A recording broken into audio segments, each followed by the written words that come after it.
Raja Idris sang singa padang pasir. Prolog. Gurun Libya adalah samudra tanpa air. Gelombangnya adalah bukit-bukit pasir, anginnya membawa debu, dan bintang-bintangnya adalah kompas bagi para pengembara. Di tanah tandus inilah, di bawah langit yang luas, lahirlah seorang anak lelaki yang kelak akan menjadi raja pertama dan terakhir Libya. Seorang raja yang tak pernah bermandi darah, tetapi juga tak pernah terbebas dari badai zaman. Namanya adalah Sayyid Muhammad Idris bin Muhammad Al-Mahdi As-Sanusi, bapak dari anak padang pasir.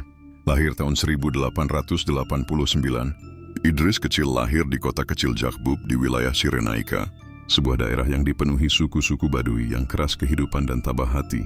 Ia lahir dari keluarga besar Senusi, tarekat sufi yang lahir dari gurun, sebuah gerakan yang menggabungkan spiritualitas Islam dengan kesederhanaan hidup. Ayahnya Sayyid Muhammad Al-Mahdi wafat ketika Idris masih sangat muda. Ibunya Merce, seorang perempuan kuat, mengajarinya kesabaran dan ketaatan, sementara paman-pamannya para pemimpin Senusi memberinya pendidikan, agama dan politik. Masa kecil Idris bukanlah masa bermain di istana, melainkan masa menunggang unta di padang, belajar Al-Quran di tenda, dan mendengar kisah-kisah kepahlawanan dari mulut para tetua.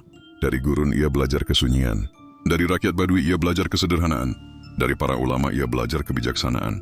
Mereka berkata Idris akan menjadi penyejuk hati rakyat Senusi, seperti oasis di tengah padang pasir. Babdu Pewaris. Senusi dan melawan penjajahan, 1906 hingga 33. Ketika Idris berusia 17 tahun, nasib memanggilnya. Pada tahun 1906, ia diangkat sebagai pemimpin Senusi, menggantikan paman yang wafat.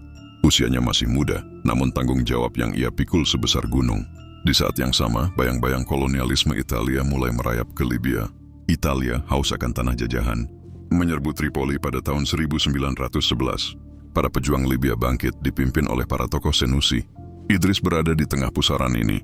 Namun berbeda dengan kebanyakan pejuang yang hanya mengandalkan pedang, Idris memilih keseimbangan.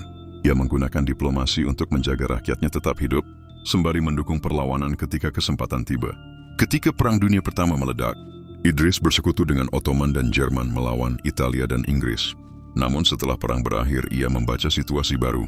Ia menyadari bahwa musuh terbesar rakyat Libya bukanlah Inggris, melainkan Italia fasis yang semakin brutal.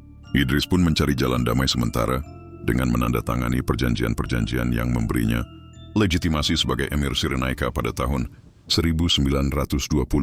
Namun ketika Mussolini naik berkuasa di Italia, cengkeraman kolonial semakin keras.